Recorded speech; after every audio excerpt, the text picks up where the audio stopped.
So last year I got really into reading books, which was completely unheard of because before that I think I read at most maybe one or two books a year, and that's if I'm being generous. I've said since I was young that I would love to be a writer, but then like I never wrote anything and I'm bad at writing, and also I just like never read books. But then my sister basically decided last year she wanted to read more, so then she challenged me, and I'm like weirdly competitive at like the most benign things. I got really into reading and I just really wanted to beat her, and so I read 92 books in the end, which is a subtle brag, I'm not gonna lie. Like, considering I went from nothing to 92, I was like very proud of myself. Now that everyone knows that I'm very proud of myself, let's move on to what I thought would be like the second consecutive year of this like intense reading ability that I thought I had curated, and talk about what I have read so far in the past 4 months.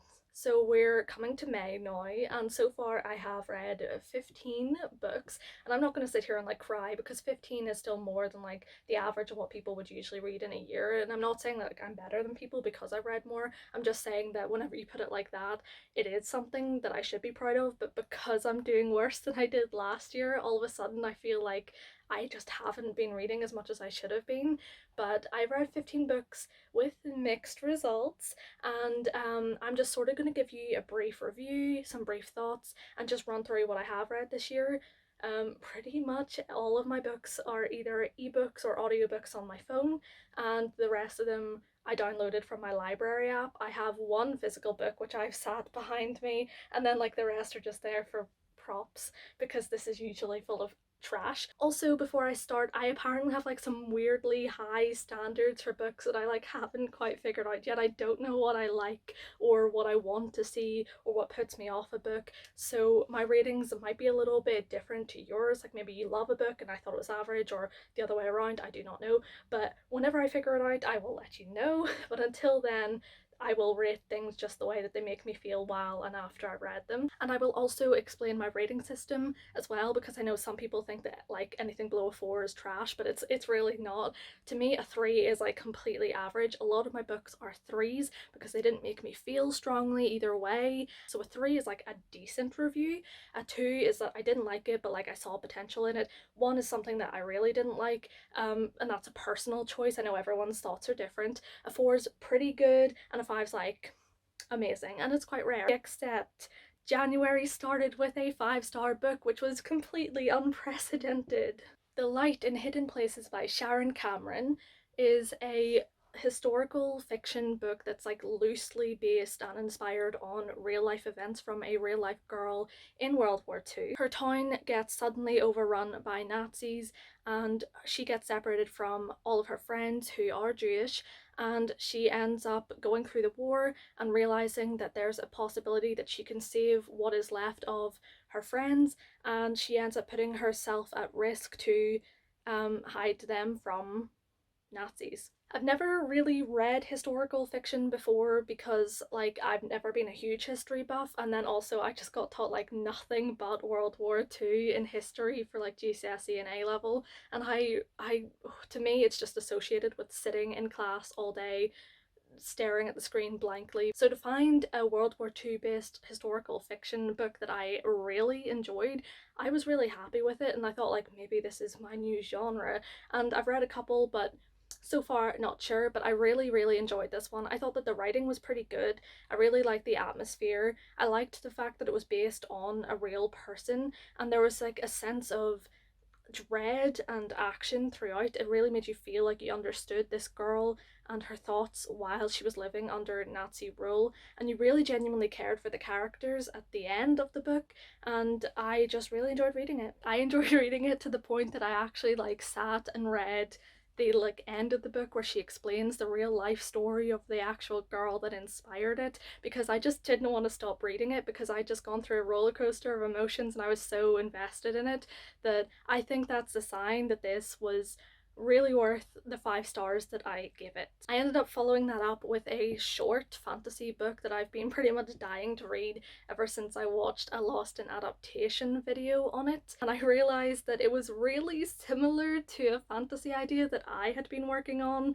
And I mean, I guess they say like no idea is original, but I was like, That's a little bit worrying, so I thought I would finally read it. A Wizard of Earthy by Ursula Le Guin is a fantasy classic, but I am completely uncultured and had never heard of it before. Basically, the plot is that this young wizard who comes to be called Ged is in his village. He ends up saving them with his magic, and then a proper wizard comes and teaches him. He gets sent to a magic school where he spends a couple of years learning about magic, and then he travels across the world because he's accidentally let out some mysterious magical creature that is causing problems, and he has to try and fix it. I bought it and I started reading it, and then I finished it and I was like kind of torn.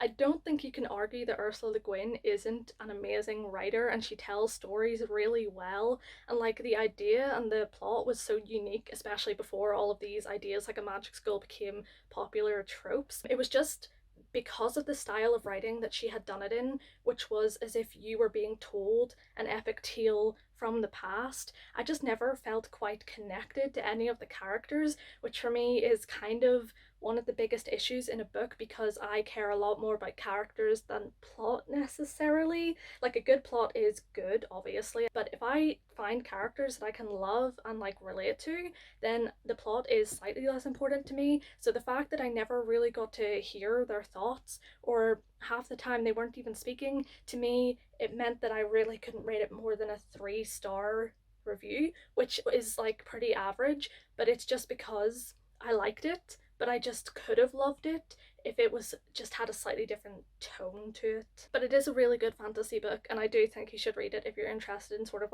epic fantasies. Another short book came next with Tochi Onyebuchi's Riot Baby. I liked it, but I wasn't blown away by it, which is a little disappointing because it sounded so interesting. It's basically about these two siblings that have some form of superpower, but they get royally screwed over by racism in America, and then some of them get jail time, and then basically it's about the idea of starting a revolution, I guess. To be honest, I don't really remember a lot of the plot because I was really confused throughout the whole thing. I think the thing is that this book covered some really interesting, deep, and important topics like racism and incarceration and stuff like that. And I really enjoyed that aspect of it because obviously I need to be educated in that. But the style of writing, while it was also good, the author's clearly good at what they do.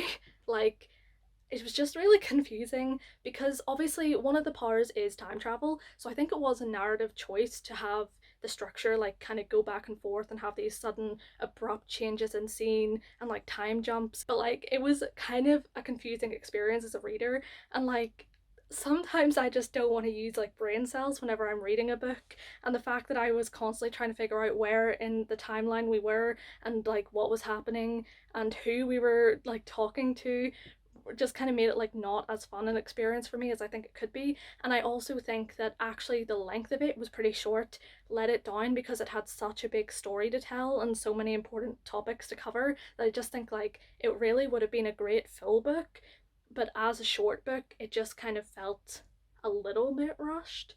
So I gave it 3 stars because I really enjoyed parts of it, but I had no idea where we were at any time in the whole plot, and I just think it could have been longer. Book number 4. Book number 4 was The Wall by John Lancaster. I distinctly remember buying this book because it was out of Waterstones in town whenever I was at uni, and I picked it up because I was determined I was going to get into reading, which I clearly didn't for a good few years after, and I thought that this was going to be a fun, kind of more adult leaning dystopian world that I would enjoy reading, but I didn't actually. It's set in some kind of post-apocalyptic UK that's never quite fully explained, where the entire country's surrounded by this huge wall that young adults have to go and spend 2 years of their lives serving at to protect it from other people that are trying to get in.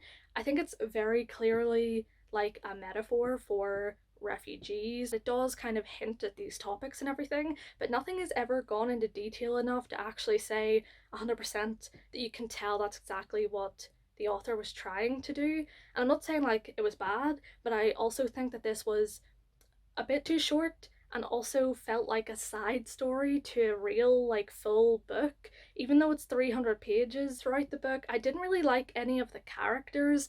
I didn't grow attached to any of them. I didn't really understand the world. No scene ever really interested me beyond like a basic level, and there was like a weird obsession with like having a baby throughout it, which I understood in the sense of the book, if you have a baby, you don't need to serve at the wall, but it was kind of weird. Like, I don't want to seem that I'm like bullying the author or anything. Like, I think that this book is written fine, and I think that there are people that will enjoy it, and obviously there are, because it's got like a 3.5 or 4 star on Goodreads and stuff like that. But just to me personally, it wasn't a book that I could get into or enjoy, so I ended up giving it a 1, which feels a little bit harsh looking back on it, but like I didn't like it enough personally to give it a 2, so like 1.5 maybe. I took a little bit of a break after reading The Wall, and then I came back and it was February, and I thought that this would be the month that I finally finished all the books that I started in 2020 and like just dropped halfway through. Book number 5 is Great Expectations by Charles Dickens.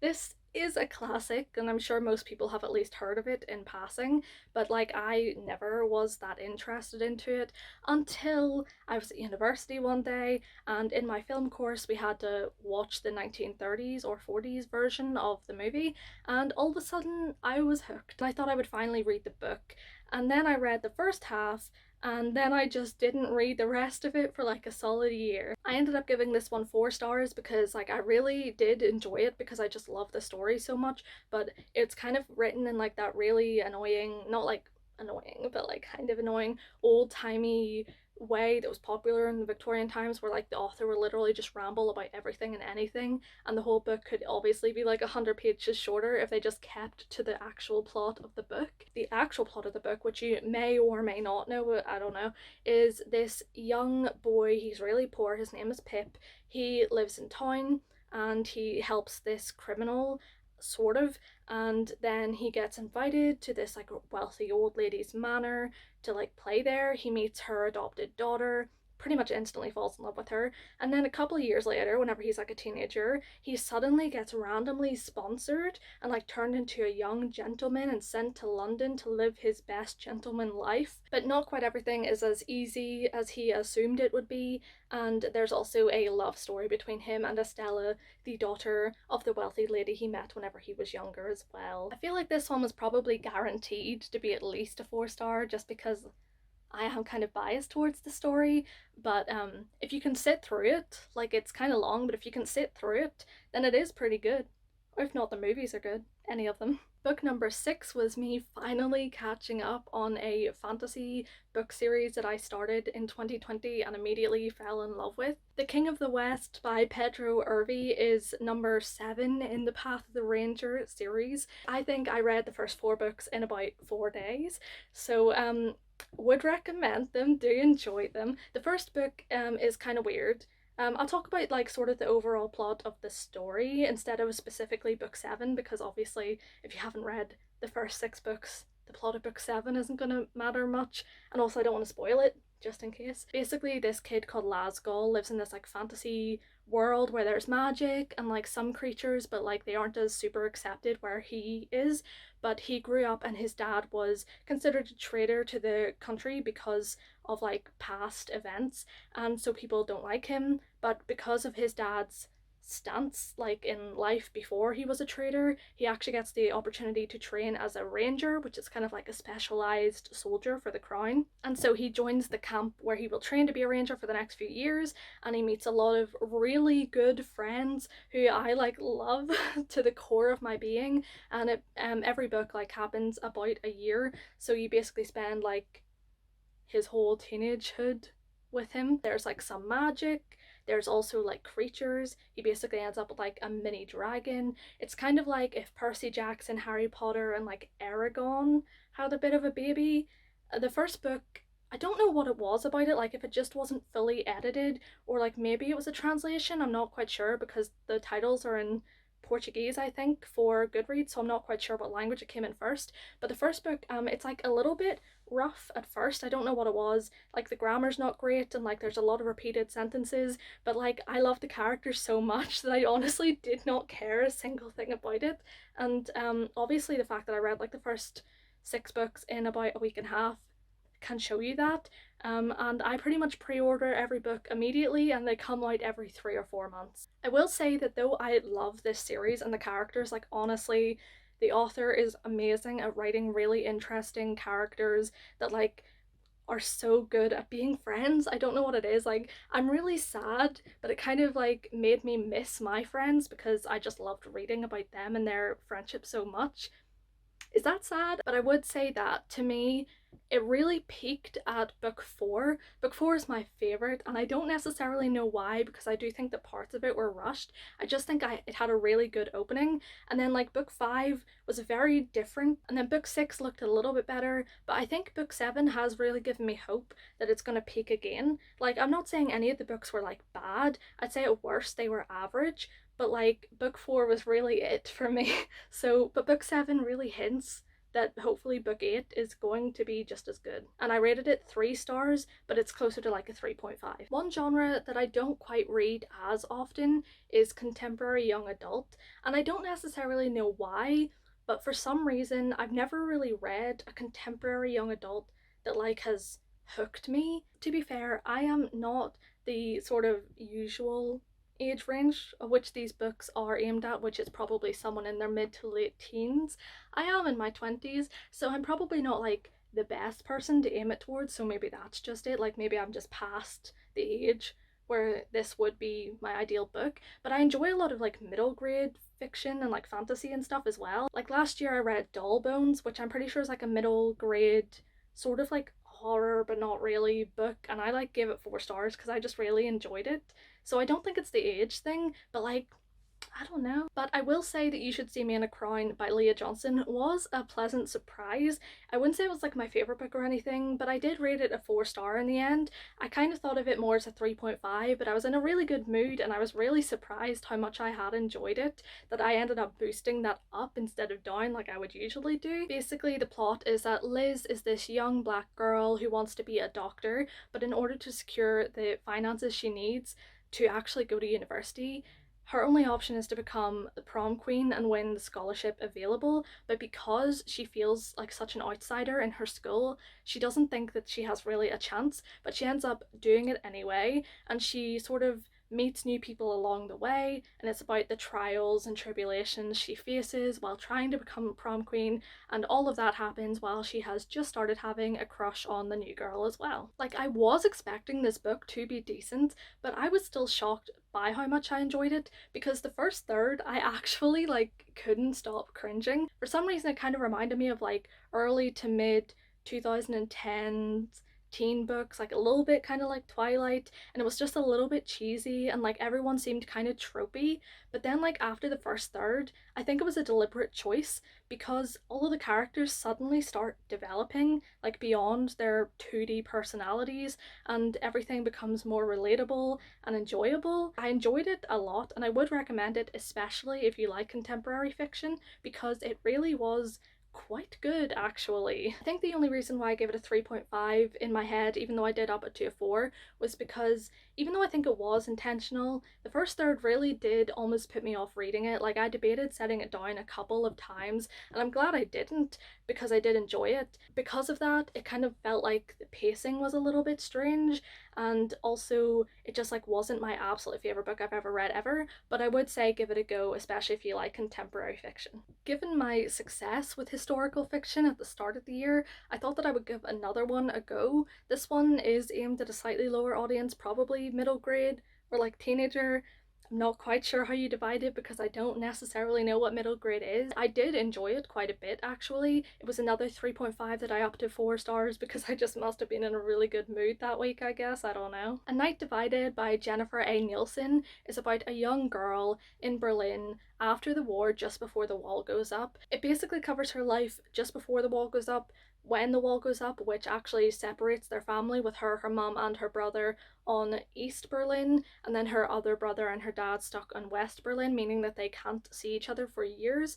And then we see her in her teenage years, and she one day gets a sort of message from her dad just over the wall indicating that he wants her to build a tunnel, which is completely illegal, and the punishment is death. And so she ends up convincing her brother to join her, and they try and dig their way under the wall. I liked the plot, it kept me interested throughout. I liked pretty much all of the characters, and the Berlin Wall, although it was briefly covered, it really just didn't get that time that my school thought that World War II deserved, so I probably got like 3 lessons on it, and I don't remember most of it, so it was quite nice actually reading about it. And although it's fictionalized, it is based like in truth, although I don't think this one was based on like a real person necessarily. I like this book a lot, but I wouldn't necessarily be like forcing everyone to read it. But I think if you like historical fiction and you don't necessarily mind that it's aimed at a younger audience, it is actually a good read, which is why I gave it 4 stars. Book 9, and remember that this is still February, so keep that in mind whenever I said I read 15 books this year, and over half of them have been in the first 2 months of the year. Reverie by Ryan LaSala. I'm pretty sure that I've seen this book before, like maybe on Instagram or BookTube, before I ever really started watching BookTube videos. I sort of liked it. Concept sounds really interesting, that we follow this boy who wakes up with no memories and no idea like where he is or why he's there, and then he basically realizes that the world around him is a little bit weird, because it is, and that like he's part of a group of people that have this ability to walk into dreams, and they have to like fix it and stop it getting out of hand and stop it from like destroying the world. But then this like mysterious, sinister force is able to use dreams against them or something, and that's what the plot is about. I gave it a 3 star because I just like never quite got into it. I didn't necessarily love any of the characters, and the plot, although it interested me at first, kind of didn't live up to my expectations. It wasn't that it was bad, but I just kind of found myself a little bit bored of it at times. So like I just never felt myself get involved with it. The writing was pretty good and the world was pretty interesting, but I pretty much got about halfway through and realized that I wasn't actually enjoying it, and I just kind of finished it because I had already read half of it. So even though I liked parts of it, like particularly the concept and stuff, and I didn't think it was bad, I just like couldn't get into it, so that's why it got a 3 star. The Merciful Crow by Margaret Owen came in at book number 10, and I really wanted to like this one more than I did.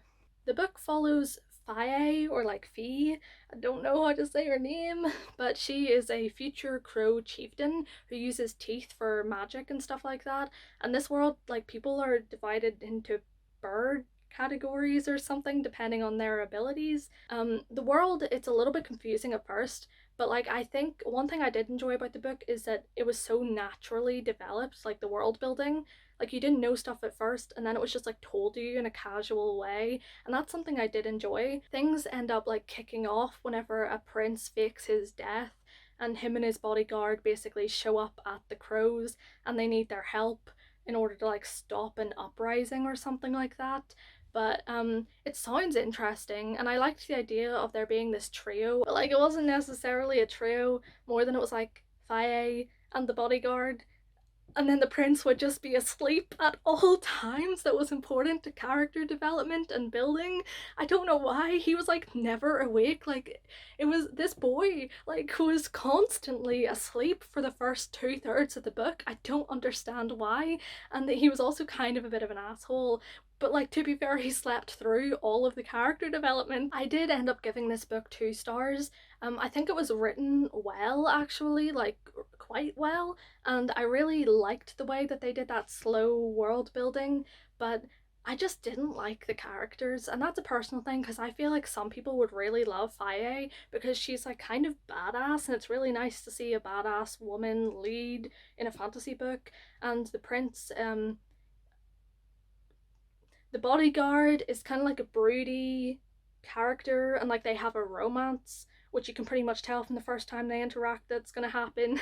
And like I didn't necessarily love it, especially for the first half of their relationship, but it like kind of grew on me at the end. I don't know, it like the plot was okay, but it never really hooked me again. And then like I just didn't like the characters for most of the book, but I will say that the last third or like quarter is actually a lot better, or was a lot better to me, than the earlier parts of the book. And it's sort of okay if you like fantasy and you like a strong female lead, and like you don't mind about the fact that one of the three main characters is like constantly asleep, then you might like this book. So I give it a 2, but other people probably could easily like it a lot more than I did. Last year I read The Gentleman's Guide to Vice and Virtue, and I actually quite liked it after I got through like forcing myself to read through the first few chapters. And so this year I noticed that the sequel, The Lady's Guide to Petticoats and Piracy by Mackenzie Lee, was made available on my library. After I finished, I looked at some of the reviews and I realised that there is a possibility that this author has been involved in some form of controversy,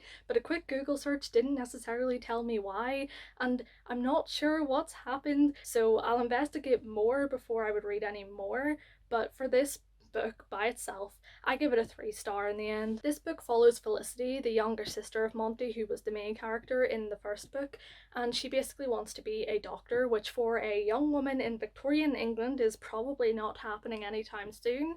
But she finds out that like the doctor that she's idolized her whole life is actually engaged to one of her friends, and so she like crashes their wedding, but it ends up dragging her into like this crazy conflict, and she basically has to like go on the run with 2 other girls. And there's also like some weird fantasy element in the last part, which was the same in the other book. It's kind of cool to have a book that you think is just like a historical fiction book, and then all of a sudden there's like a fantasy element. But like it is kind of weird. This one wasn't quite as exciting to me as the first one, and I did like the characters more or less, but like sometimes they would grate on me. But in the end I thought it was a decent book, but not much more, so that's why I gave it 3 stars. Book 12 was the only book I read in March, and it brought me to the exciting world of business management.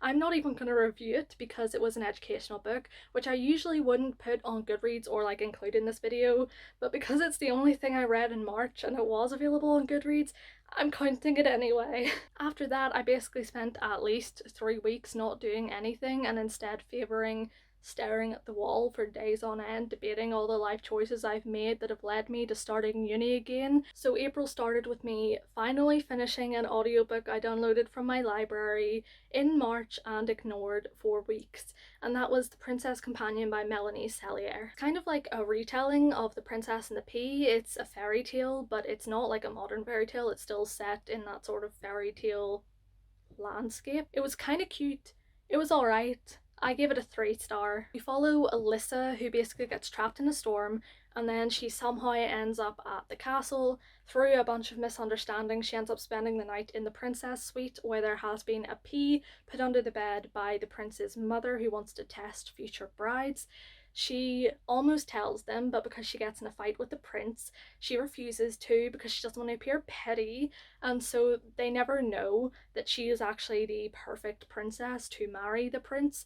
But he does have 2 younger sisters who are in need of a princess companion, and because she basically can lecture them, they hire her on the spot. She falls in love with the prince, but there is some like undercurrents in the country that sort of add a little bit of drama to the book, especially near the end. I don't necessarily love young adult romances, so maybe this like wasn't my ideal book to start with anyway. There's just something about like the tropes that I don't like a lot of the times, but if I can find a good relationship, then I will love that relationship. This one was like alright. It was quite cute, but I wouldn't say it was anything special, but it also didn't offend me. I would say that this is more of like a fluffy romance book, which is totally fine. I love fluff. If someone will give me a book of characters I like, where they literally just like go to the beach and have a beach day, I will read that and I will love it. But like, I don't know, this book just like never quite gave me more than I thought it would.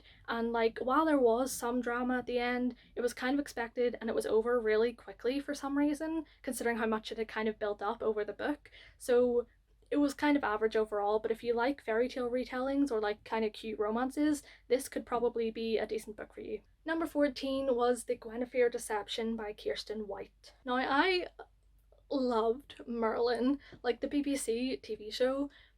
I loved it. Like, to be fair, I never finished it, but like season 1 and 2, I loved. And in fact, I went to university purely based on the fact that the behind the scenes for Merlin looked fun, and so I did film at university.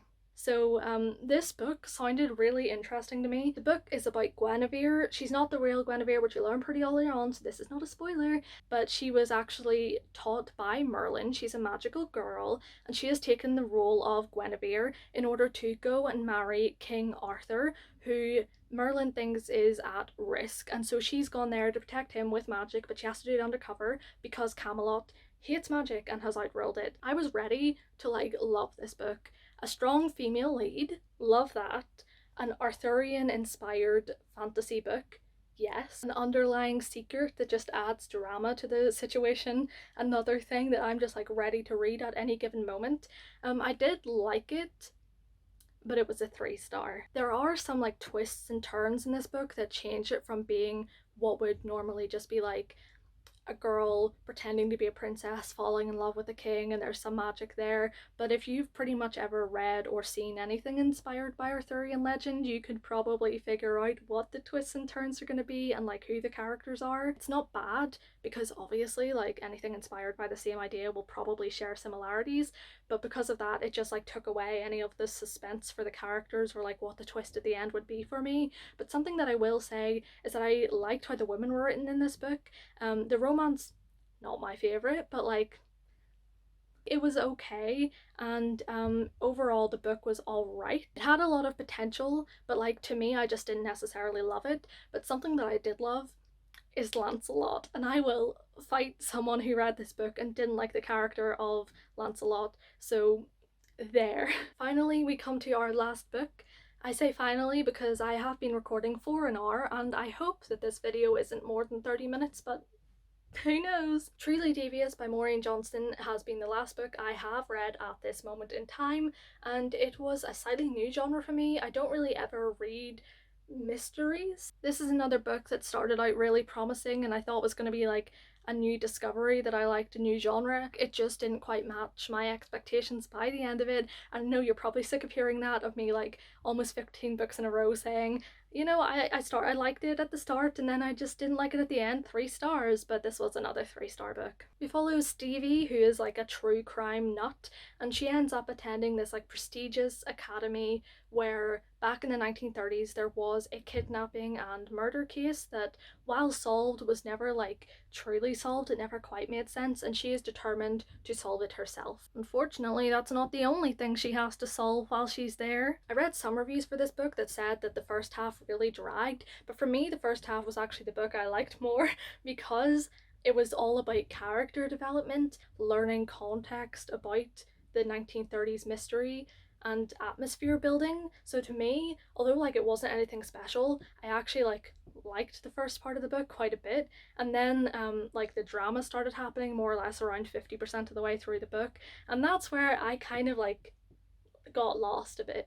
The only way I can describe it is that like the plot started 50% of the way through the book and then it ended. I wasn't that interested in any of the second half of the book. Once again, the romance really drew me out of it, I'm sorry. The plot was kind of interesting, but it felt like they were really building it up and she was using all of her investigative skills, and then suddenly in like 1.5 chapters she reveals everything and like she fixes it all, but then it's like, but is it fixed or not? And then it ends. I felt kind of a little bit like jolted that I was suddenly expected to like read the second book, which is so stupid because obviously it's a mystery book and it's part of a series, so of course, especially if it's a singular mystery, they're not going to solve everything in the first book and they obviously want you to read their second book.